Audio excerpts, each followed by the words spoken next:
Saksak natin. Set natin sa 1.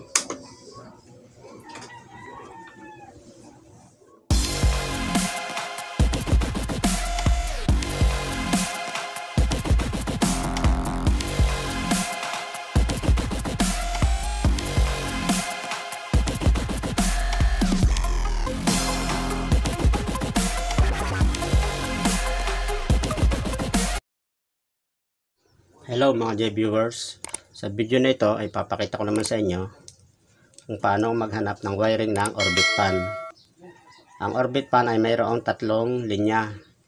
The common wire, running winding, and starting winding.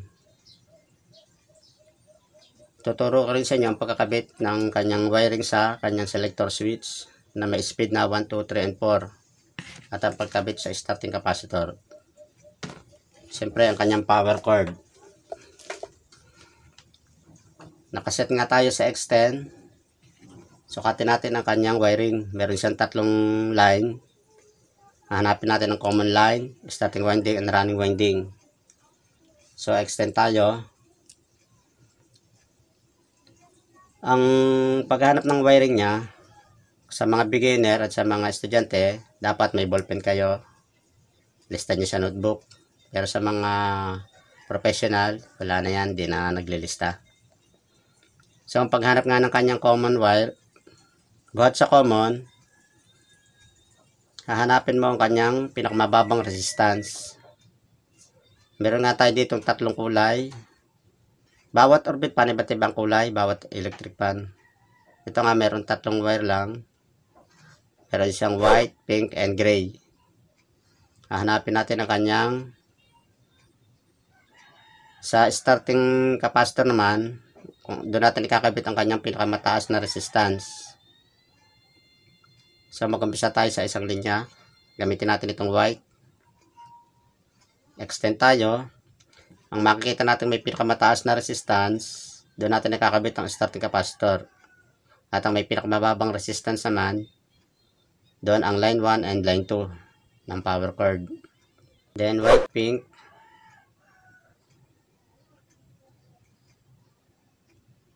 White, pink, 300 ohms. White, gray, 320 ohms.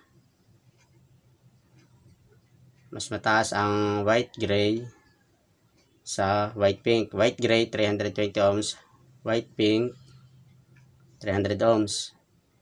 Then, ilipat naman natin ang pink at gray. Ang test prod. Pink at gray. Yun, nag-reading siya ng 500, mga 530 ohms. 530 ohms. So, ito may pinakamataas na resistance, white at pink at saka gray. Dito natin ikakabit ang starting capacitor. Then, ang may pinakamababang resistance naman ay ang white at saka pink na meron nga siyang 300 ohms.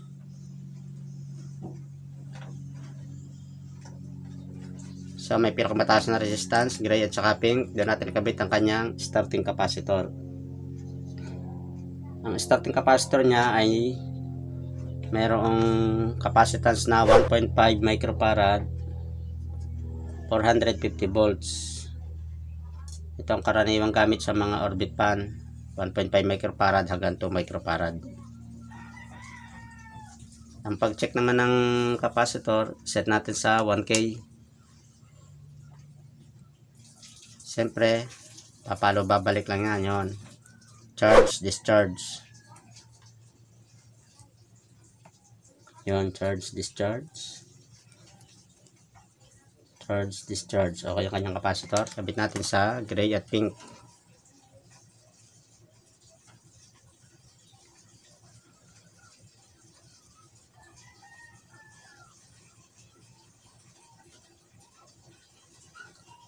At ang may pinakamahinang resistance naman, white and pink.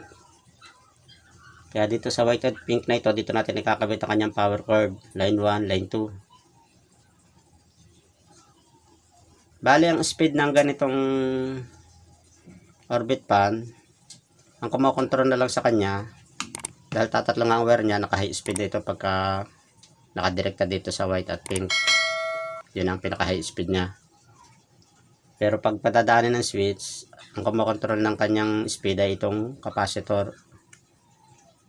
Na ang capacitor niya ay itong ating selector switch ay may 1, 2, 3, and 4.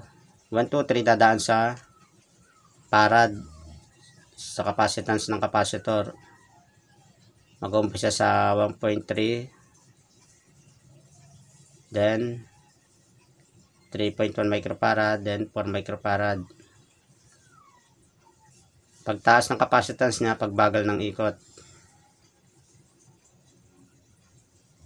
Then pagka number 4 naman siya, parang nakadirect siya, parang dumaan lang sa line 1 at line 2 ng sa white at pink.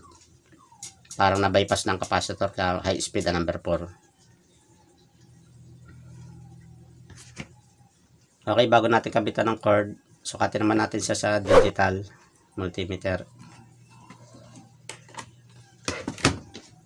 Hanapin din natin ang kanyang using digital multimeter.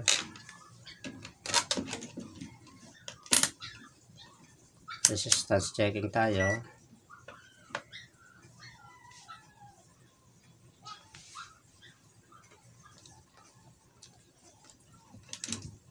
Same pa rin, hahanapin natin ang kanyang resistance.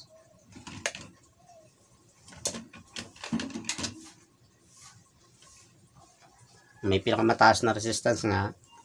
Yan ang kakabitan natin ng starting capacitor. Then may pinakamababang resistance. Yun ang line 1 and line 2 ng cord. Umpisan ulit natin sa white. White, pink.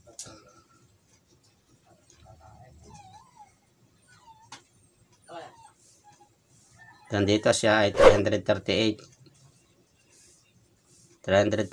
ohms. White, pink. Then white, gray. 358 naman. 358 ohms. So, mababang resistance ay white, pink. 338. Then white, gray. 358. Sukatin man natin ang pink at gray. Pink at gray. Yun, 696. Siya may pinakamataas na resistance. Kaya, may iba man ang kuwan, digital at saka analog. Nagkaiba ang kanyang reading pero same pa rin. Ang may pinakamataas na resistance ay white at saka pink. Doon pa rin natin ikakabit ang kanyang starting capacitor. So, nga, ikabit natin ang kanyang starting capacitor.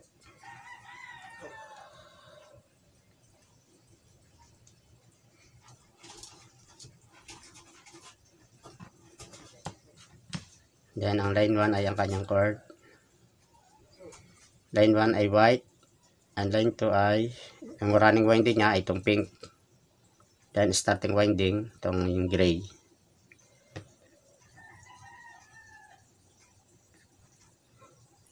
Kaya, ang line 1 and line 2 ay dito sa may mababang resistance, white at pink. Doon natin ikakabit ang kanyang cord.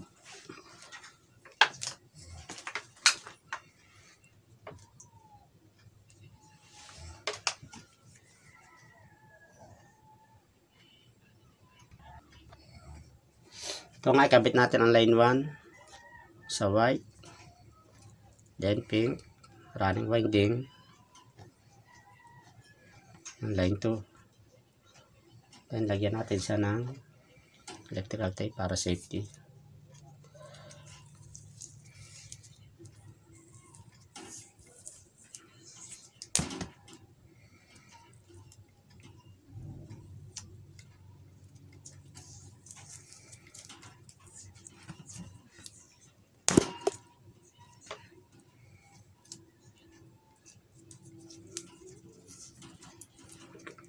Direct muna tayo sa cord.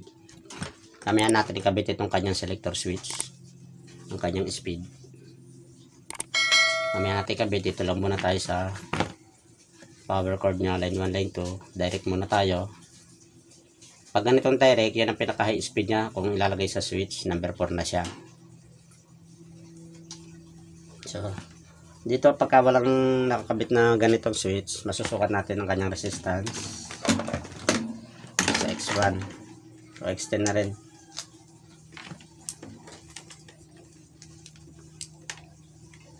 Dahil pag nakakabit na dito sa switch, hindi natin masusukat ganang dumaan ang capacitor.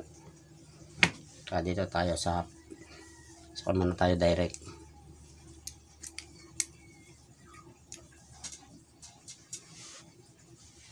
Yan nga. Meron siyang resistance na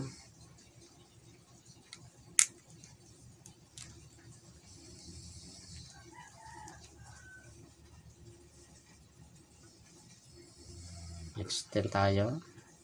Yan, meron siyang resistance na 300 ohms.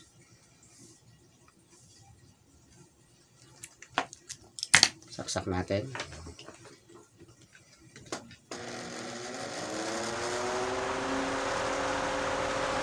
So, patayin natin.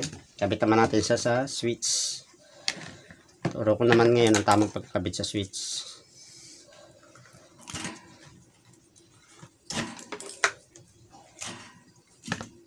Kasama muna natin siya dito para diretsahan na mamaya. Ito nga ang ating line 1, white.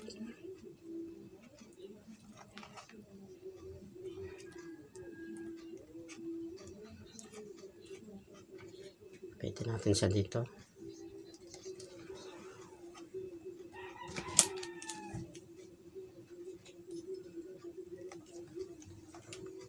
Yan ang starting capacitor natin. Kakabit natin sa gray and white dahil siya nga may pinakamataas na resistance. Ay, gray and pink.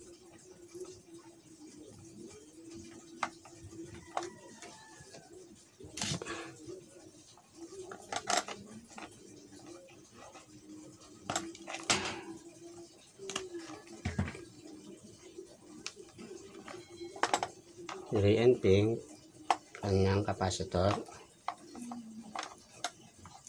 kanyang running winding itong line 2, itong pink may pinakamababang resistance buhat sa white. Kaya doon natin kakabit ang line 2.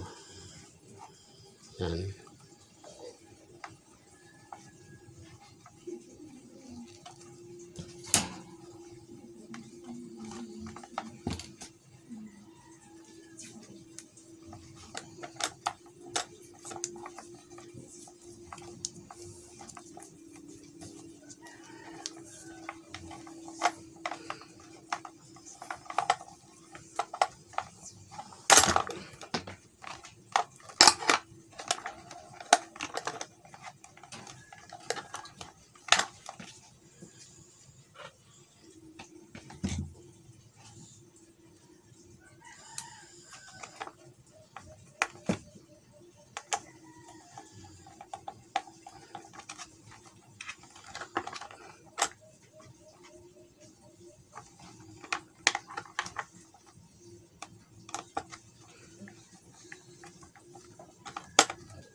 So yan yan, nakakasana ang kanyang wiring dito. Dito naman tayo sa kanyang switch.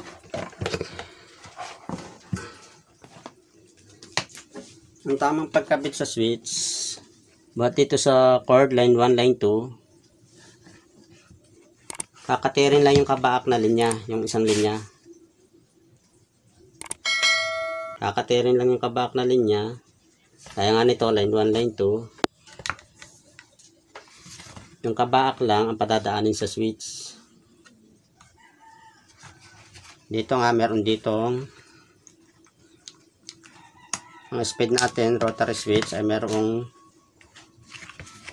ito ay single throw, multiple throw na 1, 2, 3, 4. Bale, ililinya natin to, itong pinutol nating line 1, lalagay natin dito sa pinaka isang linya ng switch, at yung kabak ay dito sa number 4. Yan, kabak lang kinuha natin sa cordon dahil pagka nagka line 1 ito sabog yan, kaya huwag kayong magkakamali. Line 1 lang ating kinat, then padadaan nga dito sa common ng switch at saka dito sa number 4. Ang speed naman niya dadaan ng, pag halimbawa nag-set ka sa 1, iikot dito sa capacitance ng capacitor, then 1 mataas ang farad, mabagal ang ikot. Pagbaba ng farad, pagbilis naman ng ikot, yan doon dumaan ang speed ng capacitor. Naka-series siya sa line 1 yung capacitor, kaya doon na kukontrol ng kanyang speed. Okay, ihilang natin.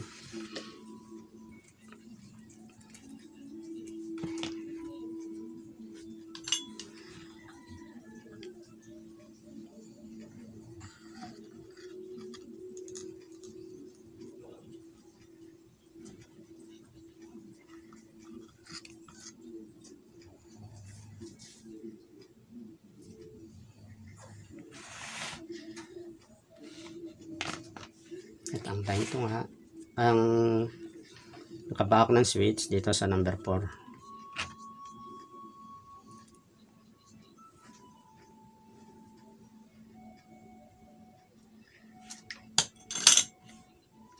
Yan.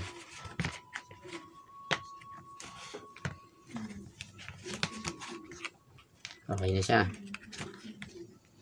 Takpan natin ang kanyang knob.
Tandaan nyo, line 1 lang ang pinadaan natin sa switch.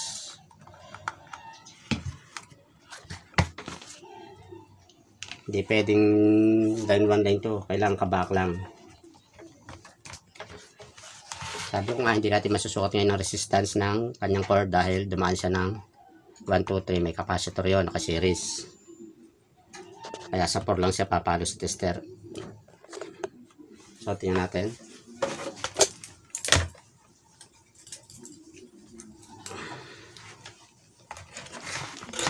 Extend ulit tayo. Power cord.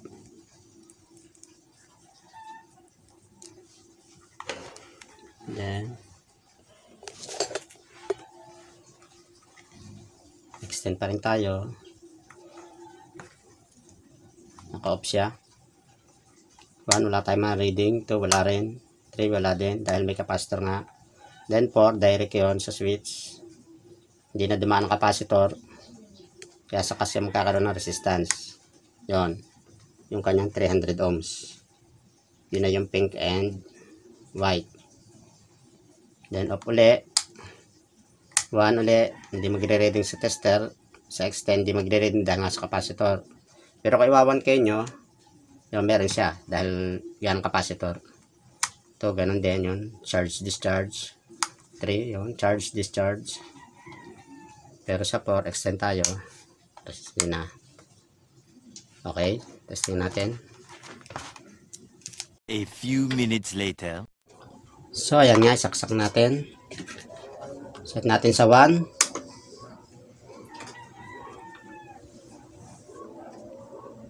Then 2. 3. And 4. High speed na, number 4.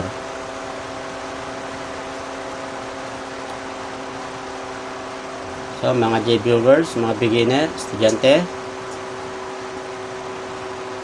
nakapanood na naman kayo ng isang video kapakipakinabang na kung di nyo naintindihan, ulit-ulitin na lang yung video na to hanggang sa na-perfect nyo. Sinisigurado ka namang napaklaking bagay nito kung inyong matututunan. Kaya kung di pa kayo nakakapag-subscribe, subscribe naman dyan. Like, share, and comment. Ipakahit na rin ang bell button para lagi kayong updated sa mga upcoming videos ko.